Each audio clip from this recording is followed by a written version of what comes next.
abagore izi ebyiri niyi suko atari y'abagore ni y'abagore n'abagabo bafashe ariko umugore wacuze utakijya mu mihango umugore wahuye n'ikibazo cyo kugira infection cyane iyo yemerewe kuyambara ariko iyi utemerewe kuyambara umugore utwite iyo yambaye utwite kandi abo cyane ukuntu abagore batwite turwara ama infection karwara cyane ukavuga nyambare tayari gukuramo inda izabagabo nta kirazira ihari kandi ari ifite kirazira wahita ukuramo inda wibeshye ukayambara ngo urwaye infection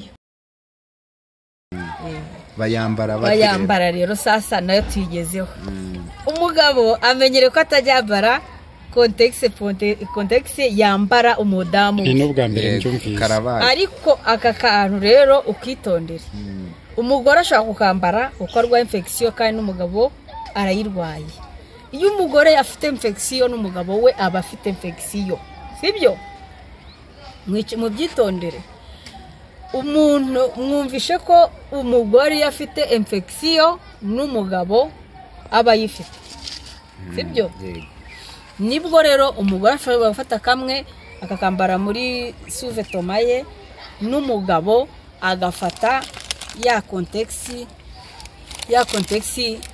irimo hano akagakuramo PS akakazirika iyo umugabo se twareba ukuntu nayo imeze nk'iri ntabwo bimeze kimwe ko ni umuti nyine ukoze we ko ni gatonya cyane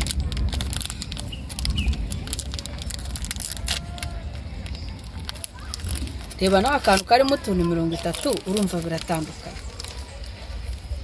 reba uko kangana wakabonye ni nk'igitsina n'ubundi ntabwo byaburagura n'igitsina cy'umugabo wenda aho bitahura nuko waba wademaye sibyo urumva wademaye kayiruta dore ngaka harimo n'akakantu k'icyatsi n'akakantu k'umuti ariko ndabona butameze kimwe ntabwo bunameze kimwe kamwe ni karekara kandi ni kagufi oya kamwe gakoresheje ibara ry'umukara akandi gakoresha ibara ry'ubururu sibyo kamwe ni icyatsi hakazamo ibara ry'ubururu ako ni akabadamu aka rero karimo icyatsi hakazamo n'umukara hano harimo umutuku mwinshi kurusha kano aka rero uragafata ukagashyira muri sous-vêtement gutya kakarinda ya infection kaburumva ubona kaba gahuye n'igitsina cy'umugore neza wagera ku gitsina cy'umugabo ubwo ni ukugafata ukafata ku buryo kano kantu kaza kuba gafashe kuri cya gitsina neza iyo ukuyeho kano kantu hariho ya scotch n'ubundi ku buryo wongera ugafungaho gutya kakagumaho ugafata ya boxer yawe ukambara muri pantaro ubwo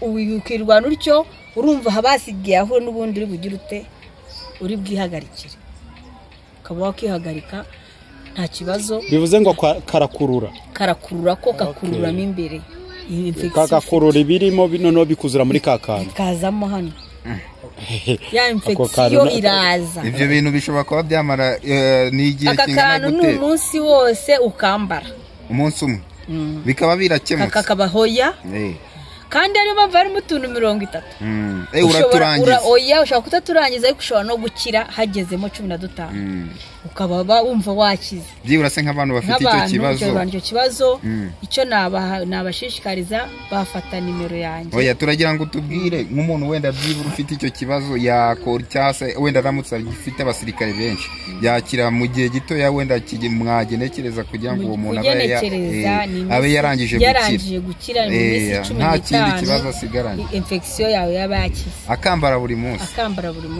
nakibagirwa nkuko uzi warwara indwara ukaba wakwambara ukaba yagutera gukora icyo kintu ubwo rero wagana iyo company kandi uje muri iyo company ushatse wabonamo n'akazi ntabwo ku kazi kaho ari ibintu bigoye akazi kaho nuko kwitabira kino kintu cyangwa ukaza amahugurwa ukemera kwinjira mu mahugurwa yabo ukemera kumva ko ukabanza gufata ku mahugurwa wemerewe kubona aka kazi iyo kampani maze igihe kingana iki mu Rwanda urumva yahageze 2023 urumva imaze imyaka ingahe. Ubu muri gukorera hehe na he mu gihugu hose aho wajya hose mu gihugu wahihasanga, ariko nk'abantu bari mu ntara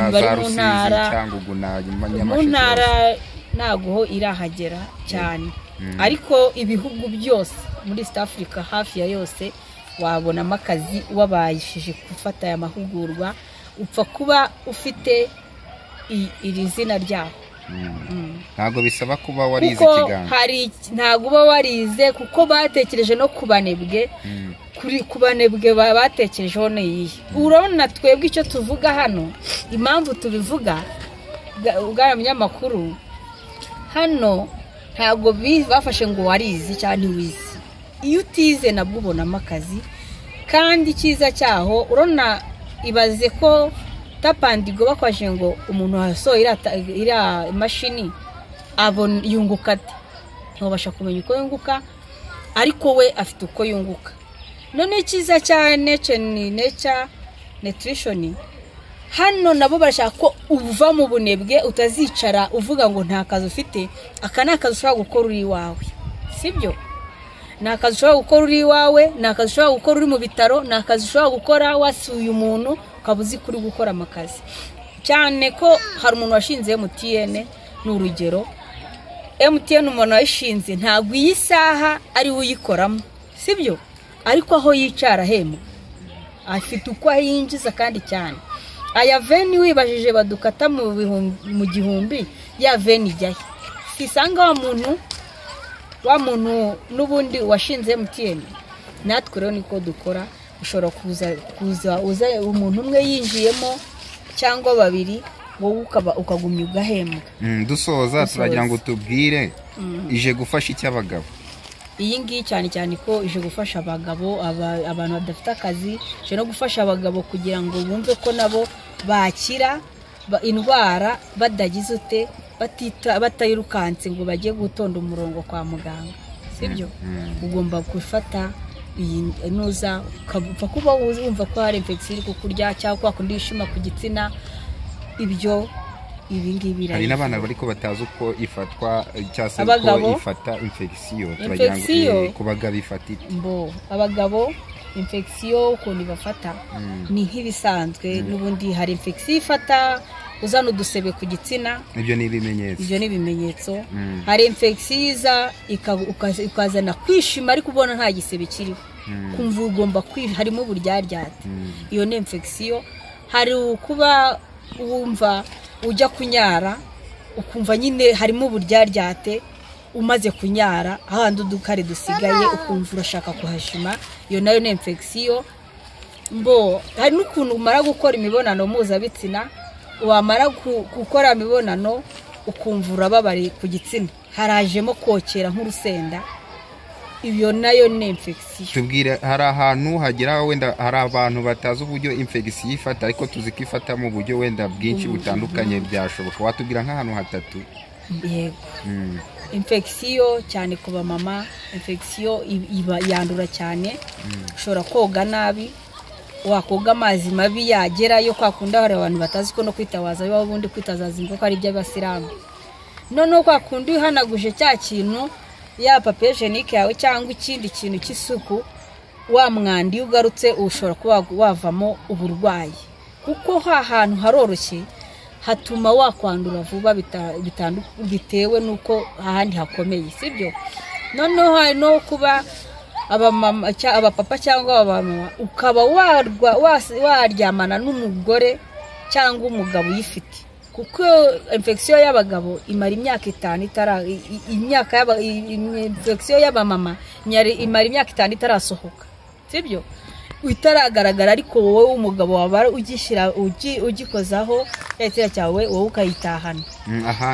ahandi yandurira ni kuriya nyine nk'abapapa ashobora kujya kwihagarika ntabashe kwitawaza ngo akureho wa mwana twadukari dusigaye, twadukarandi dusigaye cyane nk'abapapa bamwe batisiramuye, usanga infection yaje. Nibwo watajya kumva mu ruhu hari ikibazo kirimo, akayagira ngo n'ubundi burwayi kandi ari infection. hakaba ariho havamo mburugu na za entuzi ibyo imitezi bigenda bizamukiramo aho bitewe na infection yakurenze. Mama turagushimiye. Yego.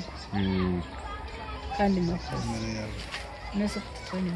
Waduha nimero yawe nyine kugira ngo abagukeneye babe baguhamagara kugira ngo ubashe kubagezaho izo serivisi. Mbo nimero yanjye ni 078 yego 19 42 610. Yego 078 yego 19 42 610. Yego ngaho rero nguko bagabo namwe bagure dore ibisubizo byaje muri iyi kampani arye kampani yanane kwifata mu izina ngo ni Nature Nutrition. Yego ubwo rero muraze mwihahire izo nimero ziri aho ngaho rwose ewa fasha n'imiti irahari binini birahari biva ku bimera. Mwakoze cyane kandi sawa.